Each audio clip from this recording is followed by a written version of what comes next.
History is often messy.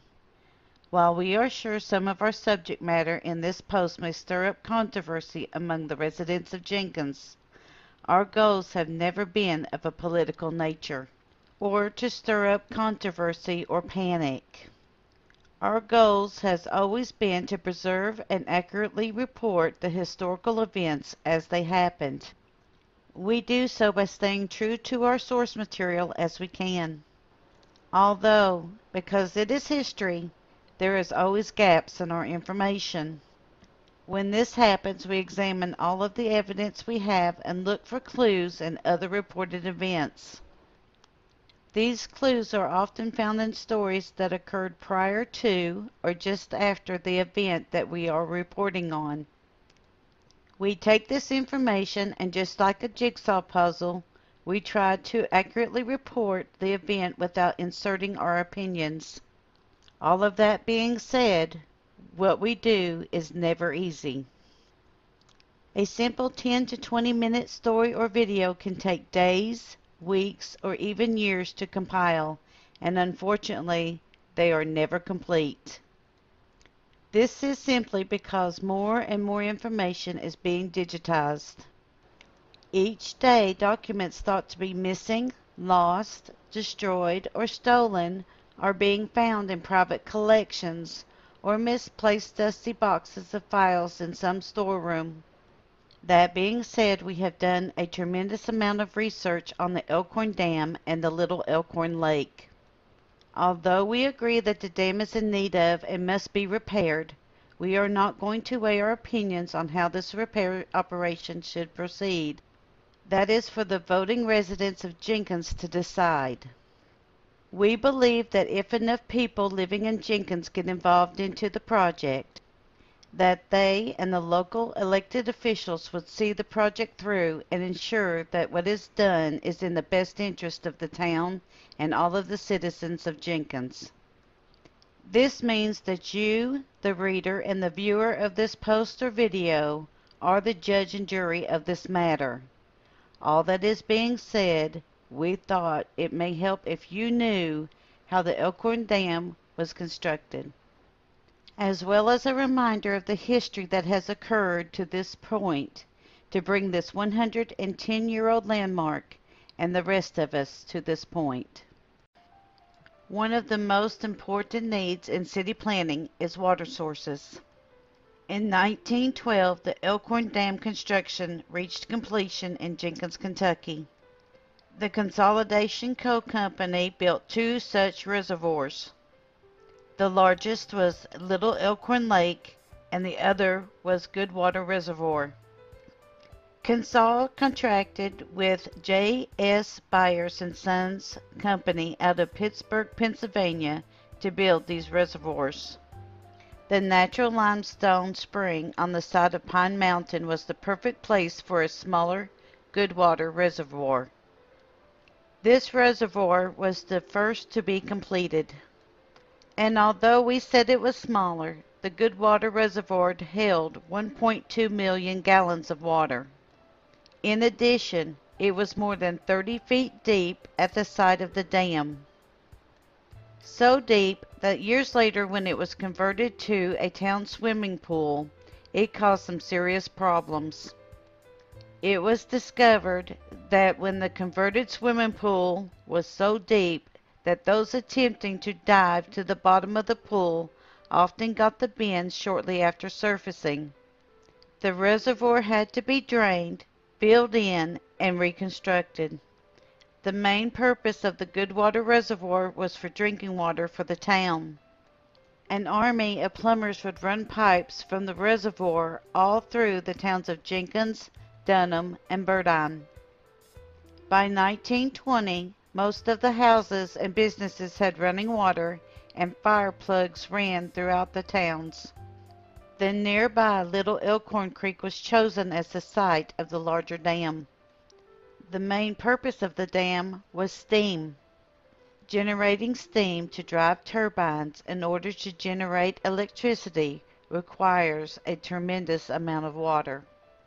To meet the need of the power plant that Consol was having constructed nearby, The Elkhorn Dam was designed to hold 70 million gallons of water. The lake would flood over 14 acres of land when full, at an elevation of 1,562 feet. J.S. Byers and Sons would use a reported 5,000 cubic yards of concrete in its construction. But what is not recorded except in photos of the Elkhorn Dam being built is the amount of steel that was used. The Elkhorn Dam was planned for and built a mere 21 years after the Johnstown, Pennsylvania flood.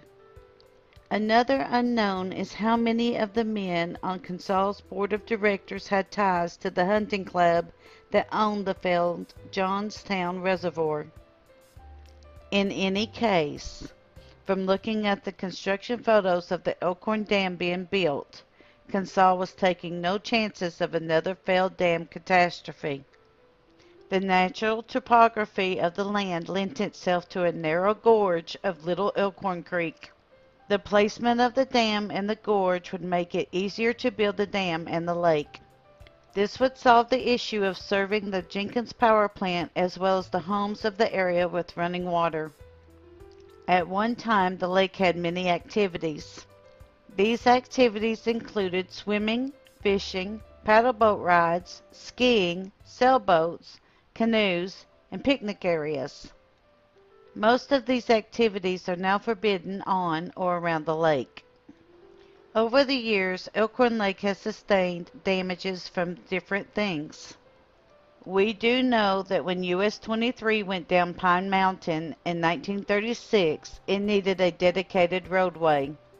The lakeside road would not be widened to handle the traffic. To remedy this situation, they blasted away part of the hillside of the natural gorge to install the highway. Due to the close proximity of the road to the Elkhorn Dam, there was damage.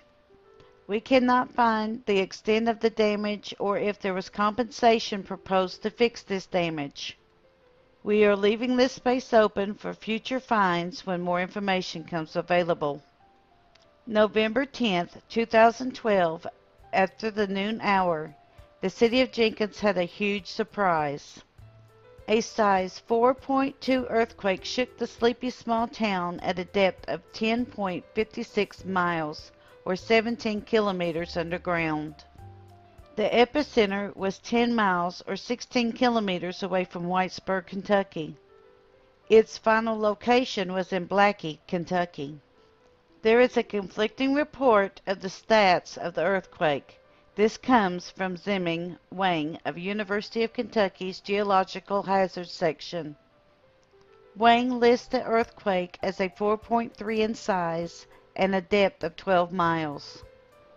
This was not due to mining activity, but to an earthquake fault that had previously not been discovered. Even though blasting in the area is common for surface and underground mining, residents gave reports of the tremors from this earthquake from several states. People in Ohio, Georgia, Tennessee, and North Carolina reported the shock waves from it. It would be the fourth largest recorded earthquake in the state of Kentucky. The strongest recorded earthquake in the state of Kentucky was in 1980 in Bath County. The Bath County earthquake had a size of 5.3. A lesser earthquake also happened in Bath County of a size of a 4.6 in 1988. Ballard County had a 4.5 sized earthquake in 1972.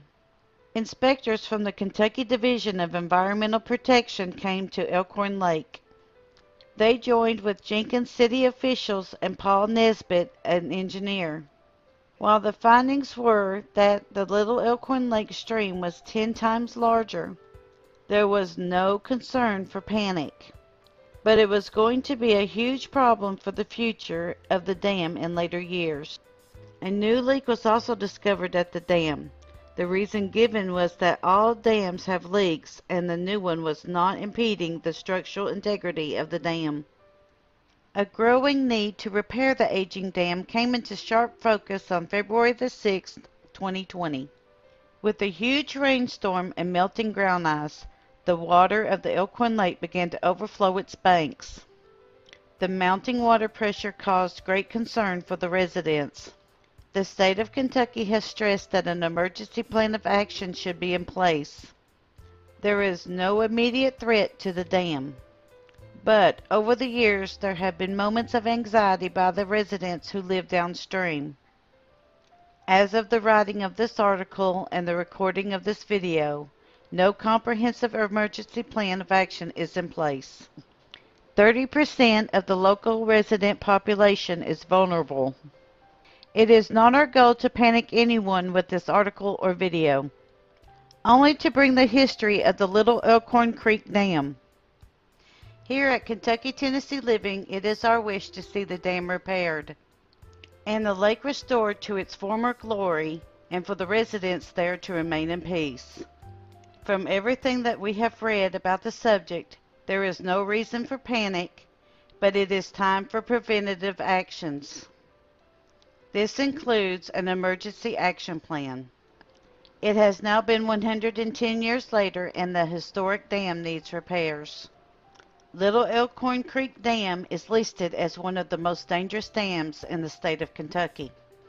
The reason given is that Jenkins sits on a fault line and there are signs that the dam is weakening with age. There is now a small leak and rebarb is starting to show on one side. The estimated cost of repairs could be as high or higher than $3.5 million. We do applaud the City of Jenkins for its efforts. They are petitioning for grants from the government to do the necessary repairs. Mayor Todd D. Priest does give up-to-date reports on the status of those grants. The City of Jenkins is waiting on approval from the federal government to improve the historic dam and water system. Thank you for watching our video, The Little Elkhorn Dam and Little Elkhorn Lake. We thank you for continuing to support Kentucky Tennessee Living as we bring you the history of the Appalachian Mountains. Please like, subscribe, and share below. Also hit the bell for notifications of future videos. And once again, be sure to leave us a "Hey y'all" in the comment section below. Thank you for continuing to support us and watch our videos.